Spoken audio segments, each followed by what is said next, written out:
जी part 2 शुरू हुआ तो बच्चों ने कहा कि जी ये तो सेम ही है, तो फिर क्वेश्चन 3 पे आ गए। यार सिर्फ कोई पेनल्टी वाला ढूंढो, सिर्फ कोई इंसेंटिव वाला ढूंढो, सादा सा। हाँ पहले 5 करते हैं, इधर आओ। अभी मैंने आपको एक सवाल करवाया जिसमें क्या मैंने देखा कि हमने ट्रांजैक्शन प्राइस में इंसेंटिव को ऐड करना था, उधर इंसेंटिव था ही नहीं। असल में ट्रांजैक्शन प्राइस तो फिक्स अमाउंट थी एक, लेकिन चूंकि कॉन्ट्रैक्ट में लिखा हुआ है जल्दी करोगे तो फायदा देंगे, लेट करोगे तो नुकसान देंगे तुम्हें, तो आप अपना अंदाजा लगाकर ट्रांजैक्शन प्राइस को डिटरमिन करते हुए ये फैक्टर कंसिडर करो, कोई वेरिएबल कंसिडरेशन ऐड या लेस तो नहीं करनी। ठीक है। अब पिछले सवाल में क्या था पेनल्टी, इसमें क्या है, कहता है NNT enter into a contract for construction of a building at a total contract price of 1000 with a completion date of 31 December. The contract specifies a performance bonus of 200 million if project is estimated within stipulated time. अब आगे ना जाओ, आगे तो क्या है, experience उससे पूछेंगे। पहले मैं आपको ट्रांजैक्शन प्राइस का अपना वो फॉर्मूला लिखवाना चाहूँगा। हमारा ट्रांजैक्शन प्राइस का फॉर्मूला क्या है, फिक्स्ड अमाउंट प्लस कोई इंसेंटिव है तो वो ऐड हो जाएगा, कोई पेनल्टी है तो वो माइनस। अब ये दोनों अलग अलग कर लेना तो फिर दोनों को इकट्ठा भी देख लेते हैं। ठीक है। अब जी 1000 तो फिक्स अमाउंट है, लेकिन वो कह रहे हैं अगर तुमने नहीं हाँ 1000 मिलियन है, तुमने अगर टाइम पे कर लिया ना 200 मिलियन और भी मिलेगा। अब हाँ भाई क्या लगता है, बिल्डर दादाजी के जमाने से करते आ रहे हैं, बेस्ड ऑन एंट्रीज एक्सटेंसिव, पर दादा के जमाने से experience with similar contracts, anti estimates 90% chance of timely completion. तो मोस्ट लाइकली क्या है जी, ज्यादा चांस किस चीज के, टाइमली हो जाएगा। तो स्टैंड कहता है ठीक है, फिर ये 200 मिलियन भी आप ऐड कर लो, पेनल्टी तो सवाल में है नहीं, तो आपकी ट्रांजैक्शन प्राइस बन गई 1200। अब आगे सवाल इंशाल्लाह आएंगे, वो सवालों की तो तैयारी चल रही है कि ये हम स्टार्ट में खड़े होकर कर लिया करेंगे, उसके बाद कभी देर हो जाएगी कभी सवेर हो जाएगी, तो सवेर में तो कुछ नहीं होगा, देर में एस्टीमेट चेंज आ जाएगा। ऐसे ही इधर भी अंदाजा क्या था, पेनल्टी नहीं लगेगी, तो कभी देर हो भी जाएगी कभी सवेर हो जाएगी, सवेर हो जाए तो यहां कुछ नहीं होना, देर हो जाए तो यहां पर माइनस, तो एस्टीमेट चेंज कर लेंगे। पर फिलहाल ये बात कब हो रही है, ये स्टार्ट में खड़े होकर, कॉन्ट्रैक्ट के वक्त खड़े होकर कस्टमर के साथ अंदाजा हमसे लगवाता है स्टैंडर्ड, यही तो मुसीबत है इसको। ठीक है, बात समझ आइए। तो हमारा फॉर्मूला बन गया, यानी हमने ट्रांजैक्शन प्राइस को डिटरमिन करते हुए जो ये वाला फैक्टर कंसीडर करना है ना, वेरिएबल कंसीडरेशन, वो कहानी यहां खत्म हो गई है। अब 2 सवाल करो या 200 सवाल करो, फॉर्मूला यही रहना है इंशाल्लाह। ठीक है, तो देखते हैं क्वेश्चन नंबर, एग्जांपल नंबर 3। अब 3 देखो, 3 कर दो। एग्जाम्पल का आंसर आपने नहीं देखना, पास होने वाले बच्चों ने नहीं देखना, फेल होने वाले बेशक देख लें।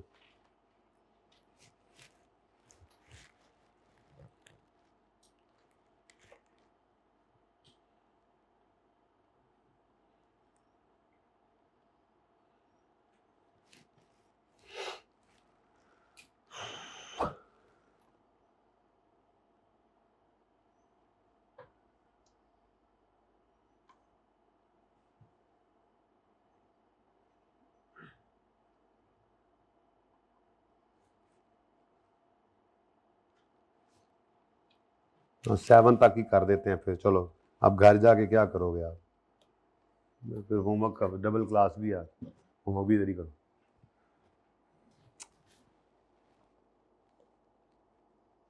जी मेरे बच्चों, कौन सी एग्जाम्पल कर रहे हो, on 1 January 21 life college has contracted with Descon construction to build a new building at total contract price of 1 lakh to be completed on 31 December 21. The contract specifies that contractor DCL would receive a performance bonus of 1 to 10 million if construction is completed on or before 31 December 21. सुभान अल्लाह भाई, पहले सबसे तो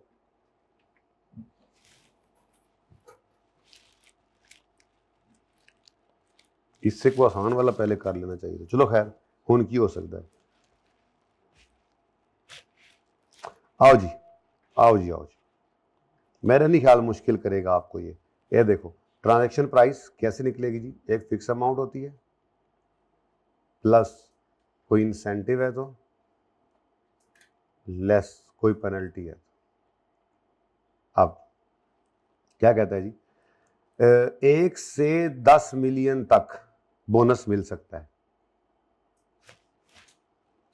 अब 1 है या 10 है, अब ये मोस्ट लाइकली वाले चक्कर से निकल जाएगा। अब यहाँ पे हमें एक्सपेक्टेड वैल्यू यूज करनी पड़ेगी। ढेर सारी रेशियोज होंगी, जैसे क्या कह रहा है, considering various uncertainty in deciding whether construction could be complete in the given time. अच्छा, पेनल्टी कोई नहीं, कहीं पे पेनल्टी कोई नहीं, वो पहले जीरो कर दूं मैं, पेनल्टी तो जीरो है। इंसेंटिव लेना है या नहीं लेना, बात यहाँ पे आके फंसी है। अब इंसेंटिव लेना तो है, लेकिन कितना लेना है ये लड़ाई चल रही है, ठीक है। क्योंकि अब उसने 2 चांसेस नहीं दिए कि मैं कहूँ ज़्यादा चांस है कि आएगा, बल्कि उसने क्या कहा है, ये प्रेजेंट किया उन्होंने माशाल्लाह से। कहते हैं जी बोनस 1 मिलियन मिलेगा, 15% इसका चांस है। 3 मिलियन मिलेगा 20%, 5 मिलियन मिलेगा 25%, 4 मिलियन मिलेगा 40%।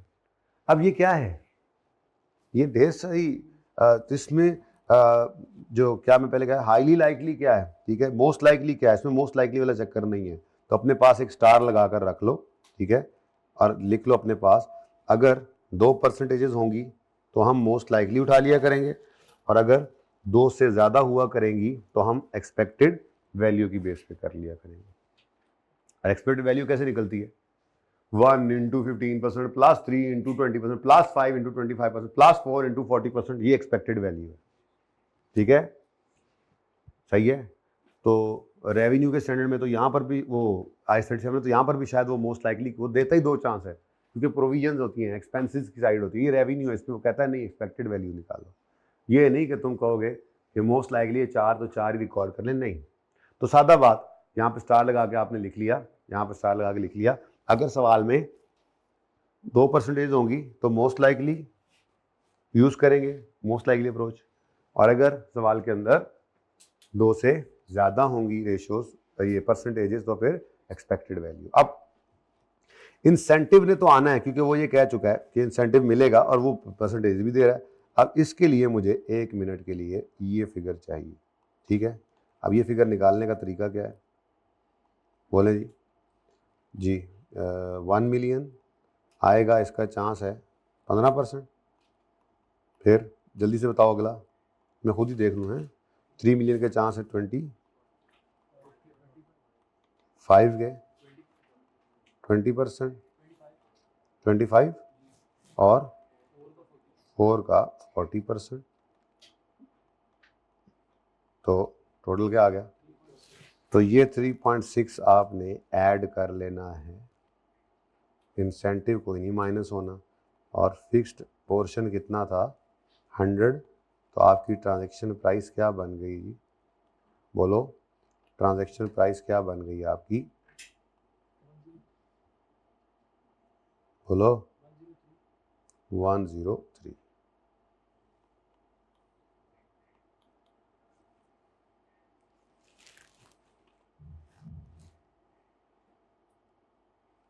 ये इन्होंने क्या किया हुआ, उन दोनों बताई हैं वैसे, ठीक है।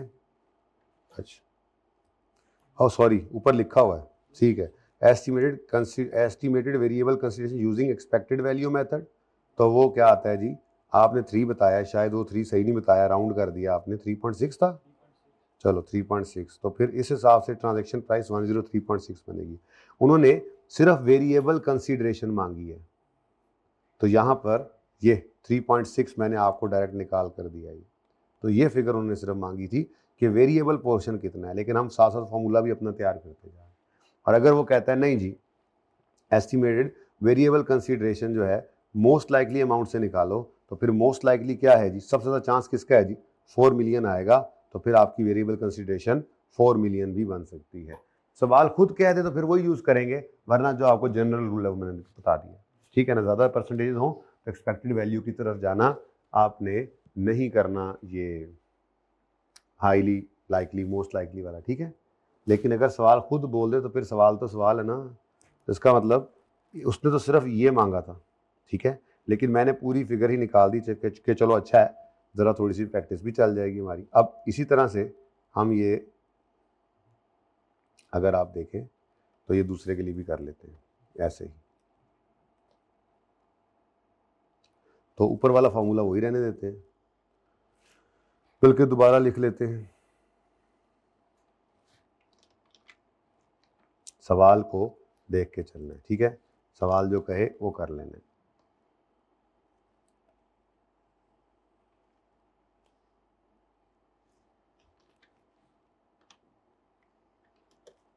लेंच बी पार्ट अगर करना पड़े तो सवाल खुद कह दे कि क्या करो, मोस्ट लाइकली अप्रोच से चलो, तो फिर ये सारा साइड पे कर दे, फिर सबसे ज़्यादा जिसका चांस है वो काम आपने ले लेना है, वो चीज़ ले लेनी है, वो फिगर ले लेनी है, ठीक है। तो सबसे ज़्यादा चांस तो 4 के ही आने के हैं, तो फिर यहाँ पर आपने क्या ले लिया, एग्जैक्ट जाके सीधा जाकर 4। अब सवाल ने सिर्फ क्या पूछा हुआ है कि अमाउंट ऑफ वेरिएबल कंसीडरेशन बताओ। तो बेटा वेरिएबल कंसीडरेशन ना ये है इंसेंटिव या पेनल्टी। इसके लिए इसके साथ क्या लिखा मैंने, फिक्स्ड अमाउंट। तो ये fixed amount plus variable consideration plus minus variable consideration, you can plus incentive less penalty. अब उनकी रिक्वायरमेंट क्या है, जरा ध्यान से पढ़ो। रिक्वायरमेंट क्या है, रिक्वायरमेंट क्या है, use expected value method, estimate करो वेरिएबल कंसीडरेशन। फिक्स्ड अमाउंट तो है 100, वो तो फिक्स है, वेरिएबल तो वो निकाल दी, चौथा आ गया।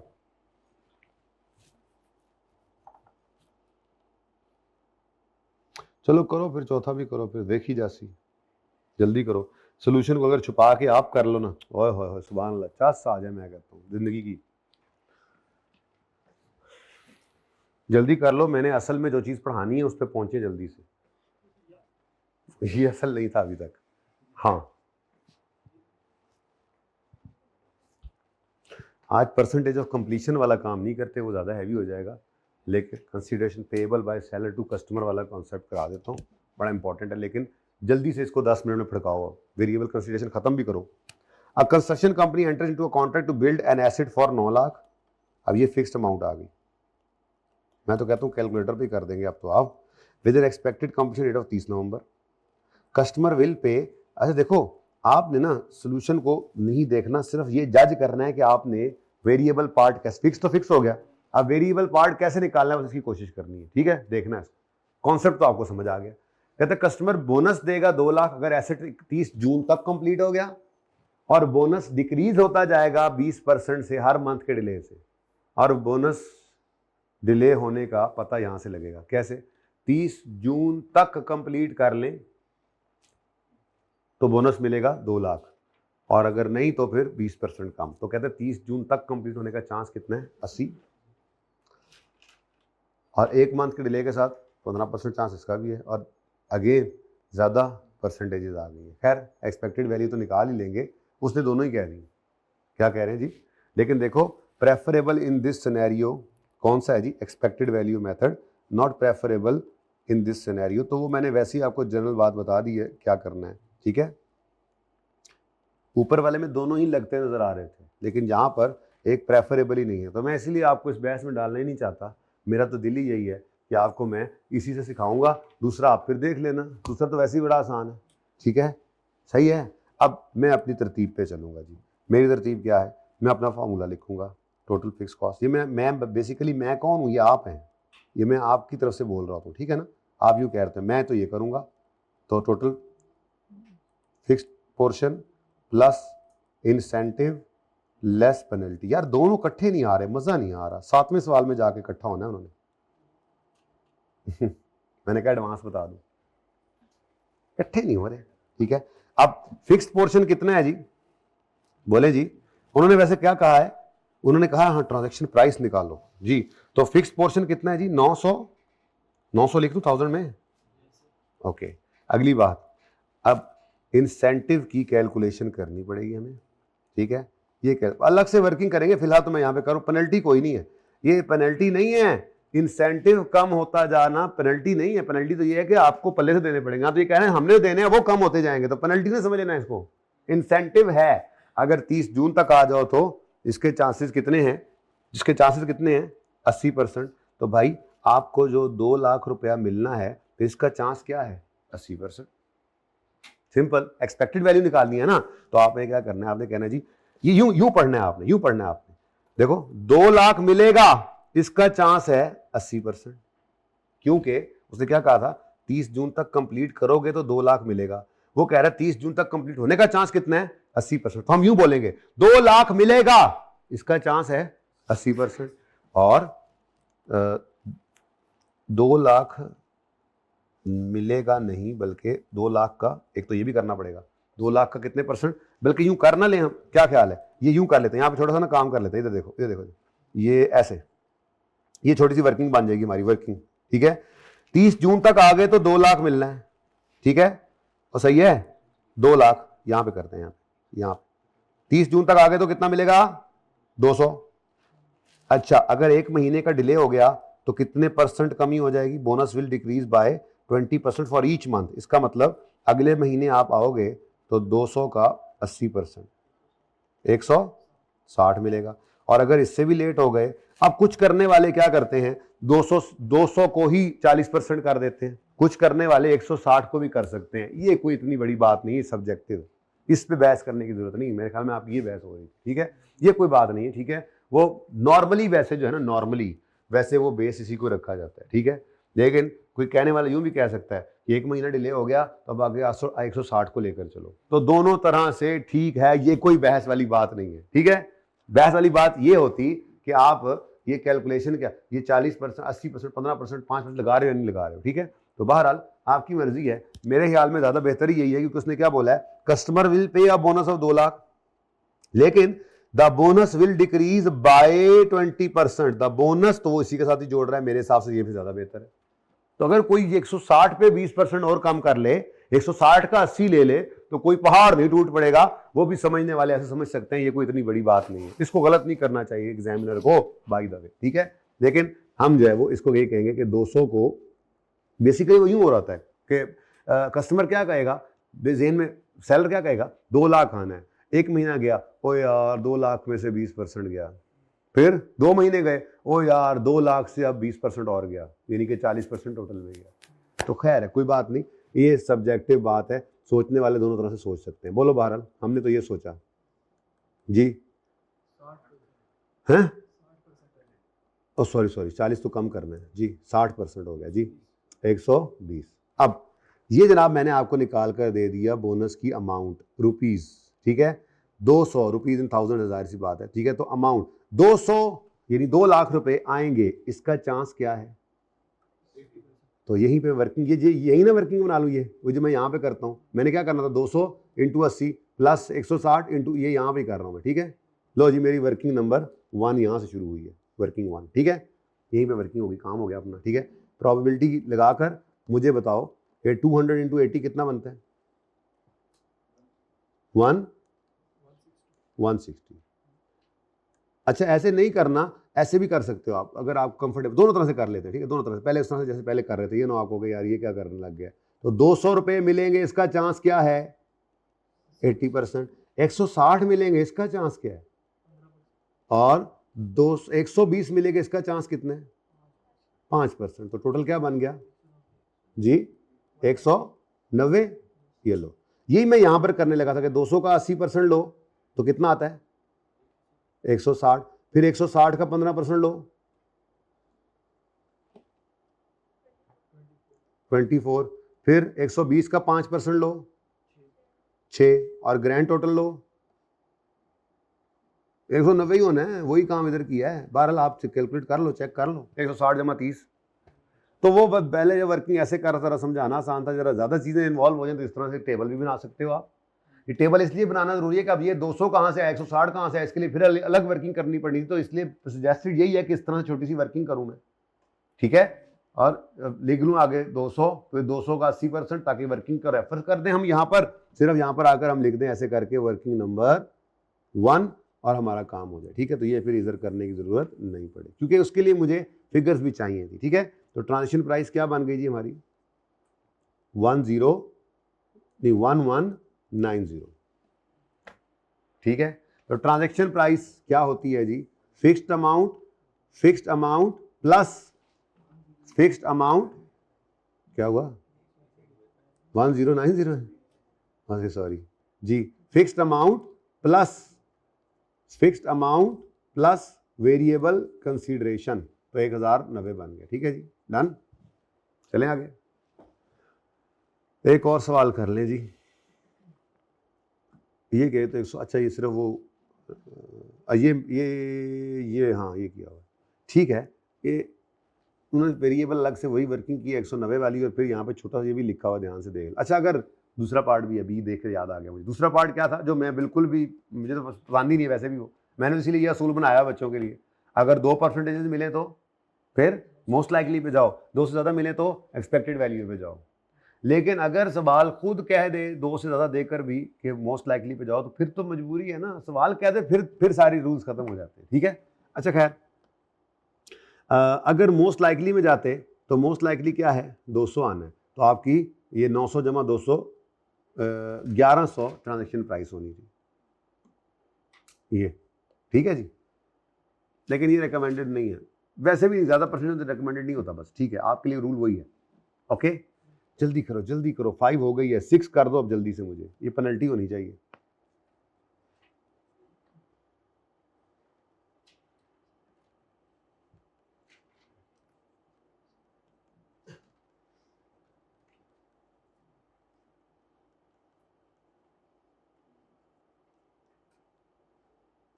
क्योंकि अगली एग्जांपल में दोनों ने इकट्ठा होना है।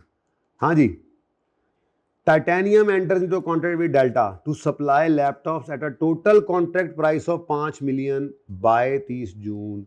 अब 5 मिलियन क्या है जी, ये वो फिक्स्ड अमाउंट है जो तय हुई है, 5000 आ गया।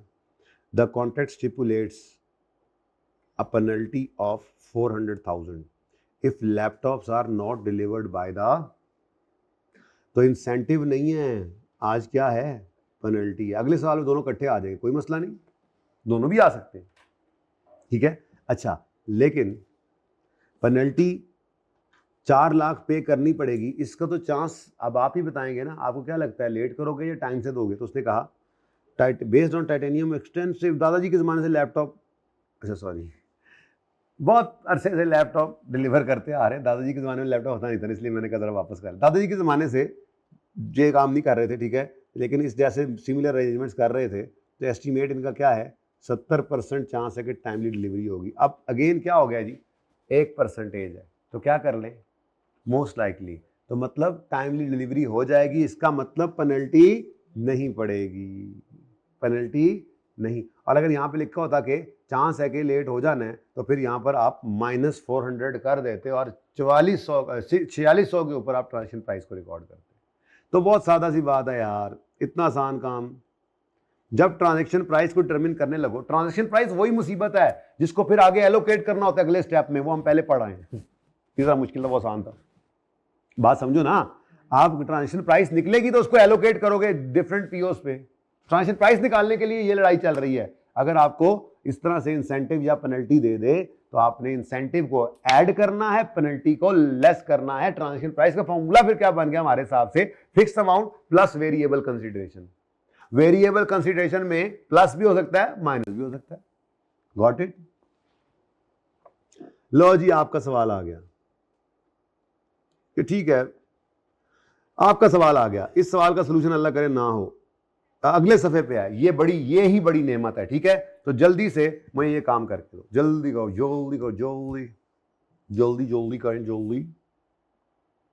यार मैंने तो बहुत ही कुछ सोच लिया था यार, मेरी सोच को साथ सलाम है, हद है वैसे। हसरत उन सारे गुंचों पे, तो फिर होमवर्क आज डबल क्लास ना, होमवर्क वैसे भी नहीं देना।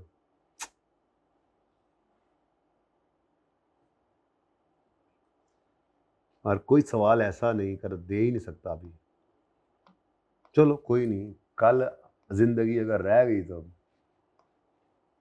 और 4-5 पास पेपर करने जोगे हो जाएंगे। वैसे यार आप लोगों ने अखीर परफॉर्म किया है, माशाल्लाह माशाल्लाह, नजरे बद, चश्मे बद दूर, चश्मे बद दूर।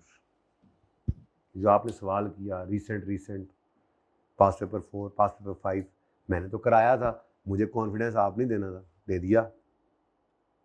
बस थोड़ी सी हिम्मत कर लो, धार ना करो। अच्छा, आज से वादा कर लो, 10 तो दिन रह गए, ये स्टैंडर्ड तैयार करके जाना है तुम्हें।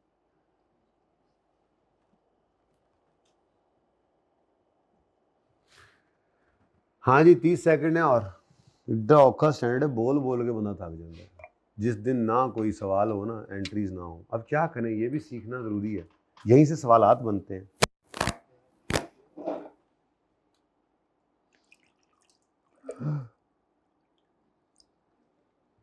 I am sorry.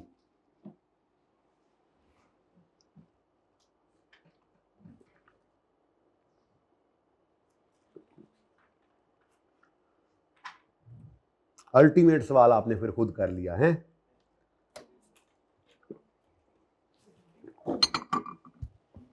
Low ji, requirement है ट्रांजैक्शन प्राइस निकालो, बस इतना ही देखना था हमने। एन एंटिटी, अब ट्रांजैक्शन प्राइस निकालो, जैसे ही उसने कहा ना, अभी वैसे तो सवाल पढ़ के इस तरह से करेंगे, अगर डिस्काउंट या पेनल्टीज या इंसेंटिव्स आ रहे होंगे तो फिर ही ये इस तरह से लिखेंगे, पर मुझे पता है ना अभी एरिया वही चल रहा है, मैं पहले यही लिखूंगा फिर बाकी बात करते हैं, ठीक है। ट्रांजैक्शन प्राइस फिक्स वाली amount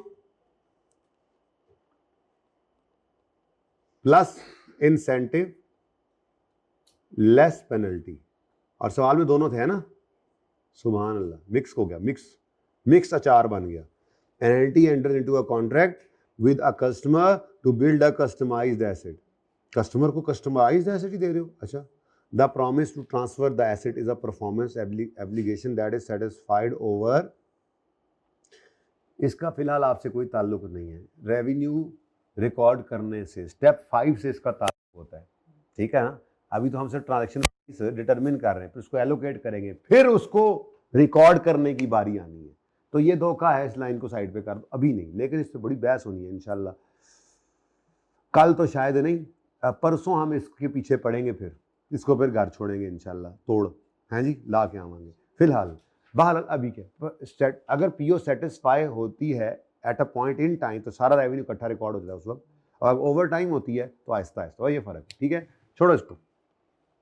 the promised consideration is 2.5 million rupees, fixed amount कितनी है जी, 2500 कर दूं, 2.5 बहुत ही छोटी फिगर हो जाएगी, ओके। आगे कहता है बट सब आ गए, but that amount will be reduced और इंक्रीज डिपेंडिंग अपॉन टाइम, दोनों चीजें आ गई। Specifically for each day after 31 March x7, वो डेली जुर्माना लगाने लगे हैं।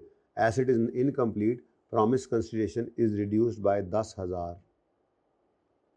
अब जब हमने कॉन्ट्रैक्ट में ये लिखा ना 31 मार्च डेडलाइन देके कॉन्ट्रैक्टर को, भाईजान एक दिन भी डिले किया ना आपने तो हर दिन का 10,000, तुमने कहा फिर मुझे जी नहीं काटा हुआ, फिर मुझे भी इंसेंटिव दो, अगर मैंने जल्दी कर लिया तो फिर मुझे भी फायदा दो। और विन विन सिचुएशन है यार, हम भी यही चाहते हैं काम जल्दी खत्म हो। मिस्त्री तो पता है कार वाड़ा निकलते ही नहीं है जी, तो डन हो गया। हमने कहा ठीक है, for each day before 31 March asset जो कंप्लीट जल्दी हो गया तो प्रॉमिस कंसिडरेशन इंक्रीज हो जाएगी बाय, अब पेनल्टी है या नहीं है, इंसेंटिव है या नहीं है, ये डिसाइड करना है, ठीक है। वो बोले in addition upon completion of asset, एक तीसरा बंदा आएगा जो चक्कर लगाएगा और देखकर कहेगा वाह वाह सुभान अल्लाह क्या एसेट बना, अगर ऐसा उसने कह दिया तो फिर एडिशनल वो वाह वाह सुभान अल्लाह वाली रेटिंग में पहुंच गया, entity will be entitled, entity seller contractor builder will be entitled to an incentive bonus of 1,50,000. There is 90% chance that this amount will be, इसका मतलब ये इंसेंटिव तो मिलना ही मिलना है, इस पे तो मोस्ट लाइकली लग जाएगा। आगे देखते रहो। Considering various uncertainty deciding whether construction would be complete, project manager has 1 day late, 1 day early का जिक्र ही उसने कोई नहीं किया यानी कि ये देखो फॉर ईच डे बिफोर, चल ईच डे बिफोर मर के 31 मार्च में पूरा हो जाए तो बड़ी बात है, हम तो डिले का सोच रहे हैं। हाँ हमने जो ये साफ सुथरा काम करके वाह वाह सुभान अल्लाह वाला इंसेंटिव लेना है, थर्ड पार्टी जो आगे देखे कहना जबरदस्त ये हुआ ना एसेट, ये हुई ना बिल्डिंग, तो 1.5 लाख रुपए हमें और मिल जाएगा, हम बिल्डर हैं सेलर हैं, ठीक है ना, तो वो हमने लेना है। तो फिर जल्दी नहीं करनी थोड़ी सी, ठीक है ना, जल्दी को छोड़ो, जल्दी काम शैतान का होता है। एक दिन डिले करके 10,000 जुर्माना देना पड़ेगा, 2 दिन डिले कर लें फ्रॉम 31 मार्च, डिले ही है लेट ही है, 3 दिन डिले कर लें तो ये सारा डिले का ही मामला है। इसका मतलब इसका मतलब ये अर्ली वाला डेली बोनस तो मिलना नहीं, हाँ ये वाला बोनस मिल सकता है और उसके लिए हाई चांस है, 2 ही परसेंटेज है, 10% और 90%, ज़्यादा चांस क्या है आने के। तो फिर आप इंसेंटिव को तो ऐड कर लेना फटे फटे, लेकिन पेनल्टी के लिए एक से ज़्यादा परसेंटेजेस आ गई, इसलिए मैंने सादा कर दिया बात को। दोनों नहीं निकालने, दोनों निकालो और फिर को ये सही ये नहीं, बेहतर क्या है बस जो आके अगर 2 ही परसेंटेज है तो मोस्ट लाइकली पे जाओ, अगर ज़्यादा है तो एक्सपेक्टेड वैल्यू पे। खैर हाँ जी, अब 10,000 यहाँ पे मेरी ये वर्किंग यहाँ शुरू होगी, वर्किंग नंबर 1, वर्किंग 1, ठीक है, मादरत वर्किंग मेरी यहाँ पे चल रही है आजकल, ठीक है। आपको एक दिन के डिले की वजह से कितने पे करने पड़ेंगे 10,000, लेकिन इसका चांस क्या है 50%, तो कितने पे करने पड़ेंगे, ये एक्सपेक्टेड वैल्यू आ गई। आपको 2 दिन का डिले पड़ जाएगा तो कितने पे करने पड़ेंगे, हर डे का delay that the asset is reduced by 10% for each day after recovery.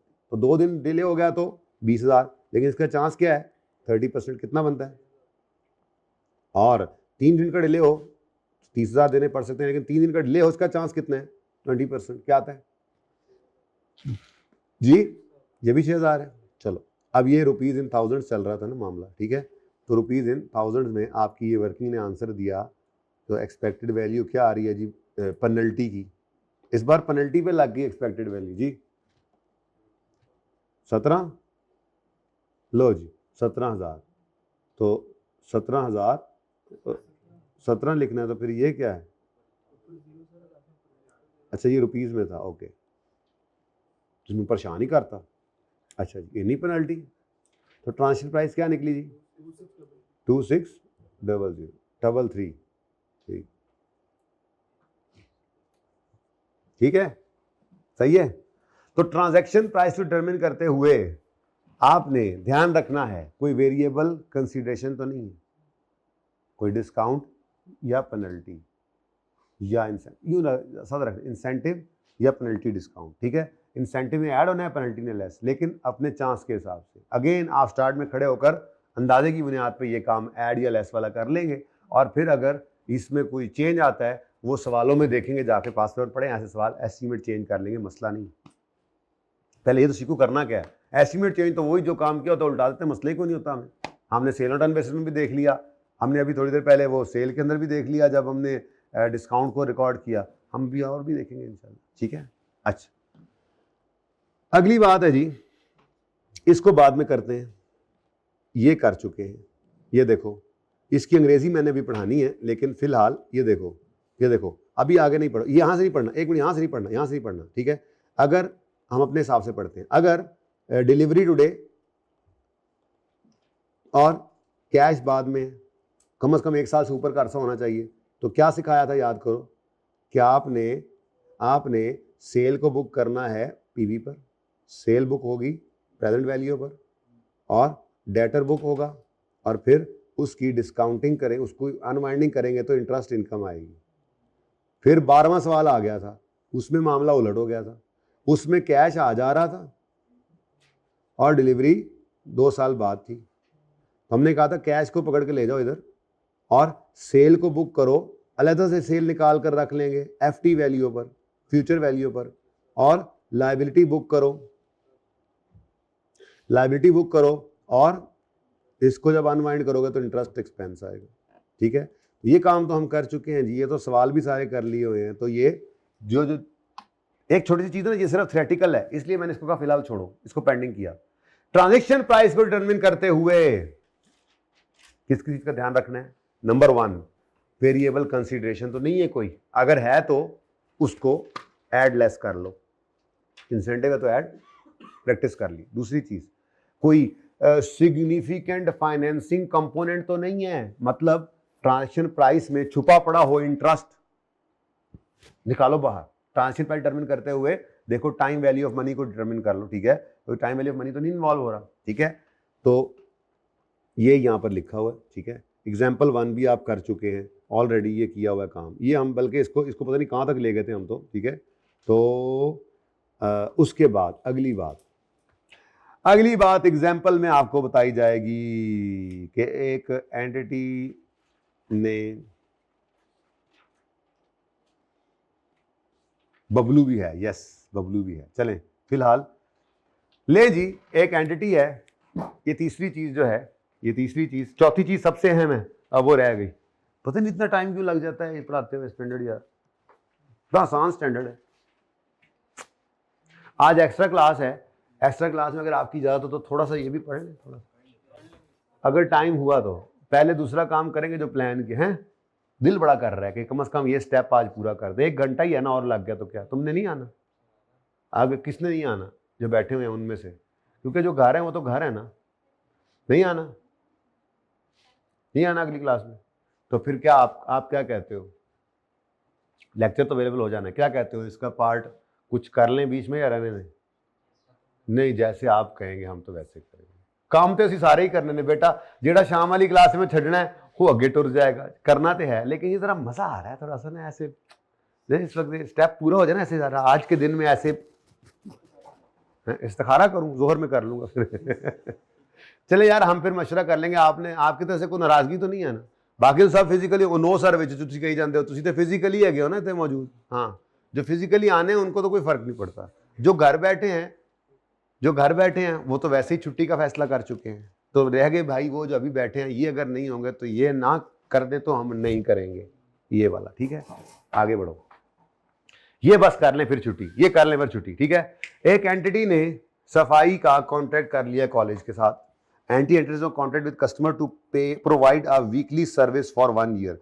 हर हफ्ते सफाई करेगी वो कंपनी आके इधर, और कॉन्ट्रैक्ट ये है कि यकम जनवरी से काम शुरू हो रहा है। अब जिस कंपनी में इन्होंने काम करने, सफाई करने जाना है, कोई भी काम करने जाना है, उस कंपनी ने, उस एंटिटी ने, उस बिजनेस ने इनको कहा है हमारे पास पैसे पूसे कोई नहीं है, हम आपको अपने शेयर्स दे दिया करेंगे हर हफ्ते के एंड पर।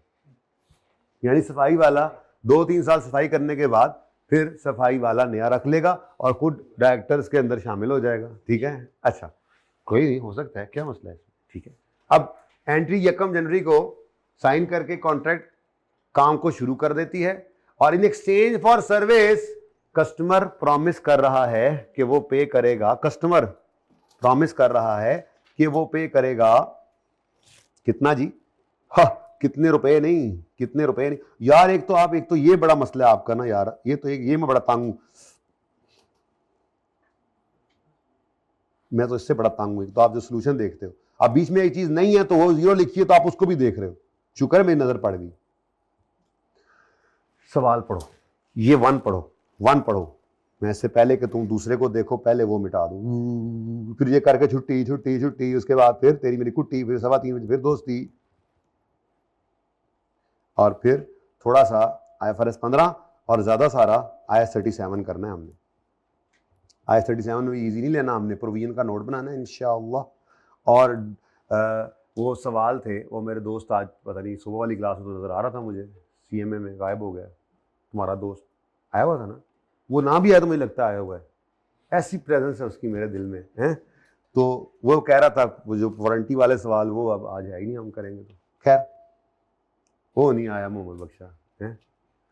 Anti enters of contract with a customer to provide a weekly service for 1 year, contract is signed on यकम जनवरी in exchange for service, customer promise. अब मसला क्या है, एंटिटी यानी सेलर जो सर्विस प्रोवाइडर है, ये स्टैंडर्ड इस पे लग रहा है, इस पे लग रहा है, और ये स्टैंडर्ड इसको कहेगा सर्विसेज तुमने देनी है, रेवेन्यू तुमने रिकॉर्ड करना है। अब अगर कस्टमर ने 80 शेयर देने का वादा कर लिया है तो यार शेयर रेवेन्यू तो क्रेडिट कर लेंगे हम एक हफ्ते के एंड पर, हम सफाई हमने कॉन्ट्रैक्ट लिया, ठीक है, हम सब ने, आपको तकलीफ है तो मैंने लिया, ठीक है, अब सफाई का कॉन्ट्रैक्ट ले लिया हमने, ठीक है, कौन कौन साथ है मेरे? सफाई वालों में तो होना चाहिए, गंद डालने वालों में तो सारे हो। हाँ अच्छा, सुनो सुनो सुनो सुनो, हमने कॉन्ट्रैक्ट ले लिया, अब हफ्ते के एंड पर हमने PO सेटिस्फाई कर लेनी है, पूरा हफ्ता सफाइयां करनी है हमने। ये स्कूल में सफाइयां करते होते थे, याद करो, मस्जिद में सफाइयां करते होते थे, क्या होगा यार, सफाइयां करनी चाहिए, ठीक है। तो यहाँ पे हमें उल्टा कॉन्ट्रैक्ट मिल गया, तो हफ्ते के एंड पे हमने सर्विसेज दे ली हैं, हमारे जिम्मे जो था हमने कर लिया है, अब हम इसका रेवेन्यू रिकॉर्ड कर सकते हैं। तो रेवेन्यू तो रिकॉर्ड कर लिया आपने, अब रेवेन्यू रिकॉर्ड करना है, लेकिन किस अमाउंट पे करना है जी? ट्रांजैक्शन प्राइस ही तो पता नहीं है, क्योंकि उसने पैसों में तो बात ही नहीं की। उसने क्या कहा है उसने कि जी आपको, कंपनी ने क्या कहा है, जहां हमने सफाई की कंपनी ने क्या कहा, लो जी आपको तो हम अपने 80 शेयर देते हैं, पैसे नहीं हमारे पास, ये पकड़े शेयर्स। अब हमारी मर्जी है ना, हम शेयर्स को बाहर जाके बेच दें, हम शेयर्स को अपने पास रखें, बाद में डिविडेंड लें, हमारी मर्जी है, ठीक है। लेकिन हमें कैश नहीं रिसीव हुआ, ना ही कैश रिसीवेबल है, ना तो कैश रिसीव हुआ है, ना ही कैश रिसीवेबल है, बल्कि ये शेयर्स आ गए। IFRS 9 तुसी पढ़ लिया, IAS 28 तुसी पढ़ लिया, किसी कंपनी के शेयर्स खरीदते थे तो क्या एंट्री करते थे, इन्वेस्टमेंट इन शेयर्स डेबिट, कैश क्रेडिट। लेकिन आज क्या हुआ, इन्वेस्टमेंट इन शेयर्स डेबिट कर लिया आपने, शेयर्स तो आ गए, लेकिन कैश नहीं आपने पे किया, बल्कि उसके बदले में आपने मेहनत कोशिश करके सर्विसेज प्रोवाइड करके सफाइयां कर दी अगलों को। तो इसका मतलब शेयर्स आए हैं तो इन्वेस्टमेंट इन शेयर्स डेबिट कर देंगे। अब इन्वेस्टमेंट इन शेयर्स किससे डेबिट करेंगे, 80 तो शेयर्स हैं।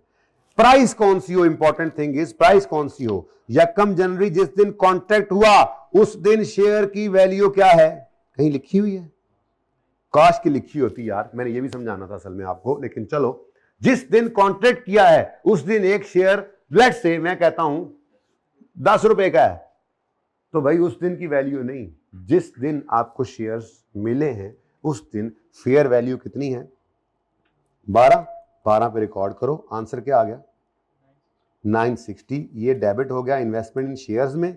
और रेवेन्यू आप हमेशा क्या किया करोगे, जब भी कभी नॉन कैश कंसीडरेशन आ जाए आपके कॉन्ट्रैक्ट में, आपके सर्विसेज या गुड्स बेचने पर, सर्विसेज रेंडर करने पर बदले में आपको कैश की बजाय नॉन कैश कंसीडरेशन मिले, तो नंबर 1 रूल, आपने उस नॉन कैश कंसीडरेशन को उस दिन वाली उसकी फेयर वैल्यू पे रिकॉर्ड करना है। ये तो रूल है ना, स्टैंडर्ड ने बोला। दूसरी मेरी तरफ से एहतियात, रेवेन्यू का बैलेंसिंग निकालना, अगले सवाल में आसानी हो जाएगी, ठीक है। तो ये क्या आ गया जी 960। तो तीसरी बात आ गई, ट्रांजैक्शन प्राइस को डिटरमिन करना है तो किन किन ध्यान रखना है, अगर कोई वेरिएबल कंसीडरेशन है तो ऐड या लेस कर लो। नंबर 2, अगर सिग्निफिकेंट टाइम पीरियड इन्वॉल्व है तो उसको कंसीडर कर लो, टाइम वैल्यू ऑफ मनी को कंसीडर कर लो। नंबर 3, अगर नॉन कैश कंसीडरेशन आई है तो उसको कंसीडर करो, क्या कंसीडरेशन देनी है उसको रिकॉर्ड करना है, नॉन कैश कंसीडरेशन को रिकॉर्ड करना है जिस दिन वो रिसीव हुई है उस दिन की उसकी फेयर वैल्यू पर, ठीक है। ये रूल स्टैंडर्ड का आ गया और एंट्री में इसको बैलेंस कर दिया। अब बबलू ने देखा, कॉलेज वालों के पास आ गया बबलू, और उसने आगे बबलू ने आ गया कहा कि मैं क्लीनिंग सर्विस दूंगा जी कॉलेज में। हमारी देखा देखी, हमने वो किसी कंपनी को दिए होंगे ना सफाई, बबलू ने आगे यहां पर कहा कि मैं भी सफाई करूंगा। कॉलेज वाले ने कहा ठीक है, हम आपको अपने 5000 शेयर्स देंगे, ठीक है, सफाइयां करो आप 30 रुपए के हिसाब से। अगली बात, to facilitate Bablu college gives him vacuum cleaner of 8000। अब अगली बात पता है क्या है, बस मैं आ रहा हूं भाई, मैं आ रहा हूं, बस बाइक तैयार रखो नमाज के लिए। अच्छा अब देखो इधर, पहले केस में क्या हुआ है, हमने उसको एक सफाई का कॉन्ट्रैक्ट दिया, ठीक है। अब बबलू जो है जब वो जाने लगा है तो उसको अपने शेयर्स पकड़ा दिए कॉलेज वालों ने। कितने शेयर्स, कितने शेयर्स, अब ये ना फेयर वैल्यू पर रिकॉर्ड करना है आपने शेयर्स को, ठीक है। तो फेयर वैल्यू 5000 शेयर्स की क्या है, 30 रुपए ईच, ठीक है। स्टेप बाय स्टेप चलते हैं, क्या आ गया 1,50,000। अगली बात, बबलू जाते हुए कहने लगा, अच्छा अगली बात, रेवेन्यू को क्या करना है, एक लाइन छोड़कर लिख रहा हूं, रेवेन्यू क्या करना है, हमेशा जब भी नॉन कैश कंसीडरेशन आ जाए बच्चों याद रखना, रेवेन्यू को हमेशा क्या किया करना, बैलेंसिंग निकालना, ठीक है। अगली बात, बबलू जाते हुए कहने लगा, हमने इसको वैक्यूम क्लीनर दिया था, किस लिए, ताकि सफाइयों में हेल्प कर ले। जाते हुए कहने लगा, ये वैक्यूम क्लीनर मैं लेता ना जाऊं। अक्सर ऐसा होता है, इलेक्ट्रीशियन को घर बुलाया, उसने कहा भाईजान औजार कोई पे जे मेरा खराब हो गया प्लास जो, ठीक है। वो हमने अपना बड़ा बेहतरीन सा बाहर से मंगवाया और डिब्बा इधर दिया, अब करके भाईजान ये मैं लेता ना जाऊं। ऐसी बबलू ने क्या कहा सफाई करने के बाद, भाई न ए मैं ले जावा, अगर तो कॉलेज वालों ने कहा ठीक है ले जाओ, ठीक है ले जाओ, तो इसका मतलब बबलू इज द सेलर जिसने रेवेन्यू रिकॉर्ड करना है। तो उसको एक तो इन्वेस्टमेंट इन शेयर्स आई, दूसरा उसको वैक्यूम क्लीनर भी मिल गया, ये क्या है पीपी। तो इसको भी किस पर रिकॉर्ड करना है, इसको भी फेयर वैल्यू पर रिकॉर्ड करना है, ठीक है। बाजार में ये वैक्यूम क्लीनर कितने का बिकेगा? उन्होंने कहा है जी facilitate college give him vacuum cleaner of 8,000। अब 8,000 इसकी फेयर वैल्यू लेते हैं, होनी तो फेयर वैल्यू चाहिए थी, अब यही फेयर वैल्यू होगी 2-4-10 दिन में कितनी को बदल गई होनी है सर्विस ने दी है, बस ठीक है यही ले लो, ये भी 8,000 आ गया। और रेवेन्यू कितना बुक करोगे? ठीक है। और अगर कॉलेज वालों ने जाते हुए कहा बबलू को, ने कहा भाई मैं ये लेता ना जाऊं, रखे थे लेता जाऊं, पकड़ अपने शेयर और निकल यहां से, लेता जाऊं, ऐसी सूरत के अंदर क्या होगा? दूसरे केस में क्या होगा? इन्वेस्टमेंट इन शेयर्स तो बहरहाल है ना, जो तय हुआ था, ये तो वैसे ही एक्स्ट्रा दे देना था आपने, तो ये फेयर वैल्यू पर इसको रिकॉर्ड करना है आपने, वही 1.5 लाख, 5,000 इंटू ₹30, 1.5 लाख। ओके, और रेवेन्यू बैलेंसिंग निकाल लोगे, और कुछ भी नहीं दिया। ये पढ़ाऊंगा ना अंग्रेजी, सब समझ आएगा इंशाल्लाह, ये सब कुछ अंग्रेजियों में लिखा हुआ है। ठीक है, अब बस एक चीज रह गई है करने वाली, बाकी पढ़ने वाली तो के हिसाब से 2 रहती हैं। 5 चीजों का ध्यान रखना होता है हमने। नंबर 1 ट्रांसक्रिप्ट पैटर्न कहते हैं क्या? नंबर 1 बोलो, फूटो सिग्निफिकेंट, वो पहले किया था इसलिए तरतीब अब ये वाली ले आओ ना, जरा याद करना है ना, हमने इसको ऐसे याद रखना है। Variable consideration. नंबर 2 कंस्ट्रेंट, वो भी नहीं पढ़ाया, वो एक रहता है। Number 3 significant financing component. Number 4 non cash. और इंशाल्लाह अभी अगले लेक्चर के अंदर हम पढ़ेंगे 3-3:30 बजे, जो 3:15 बजे शुरू करना है, जिसमें हम कहेंगे consideration payable by seller to customer. उल्टा सेलर ने, आज तक क्या होता है, सेलर चीजें बेचता है, कस्टमर पे करता है, उल्टा सेलर ने ही कस्टमर को कुछ पे कर दिया, ये होगा। ठीक है, इंशाल्लाह करेंगे अगली क्लास में। ठीक है जी, कोई होमवर्क नहीं है, यही रिवाइज करना है इस लेक्चर के बाद। अल्लाह हाफिज।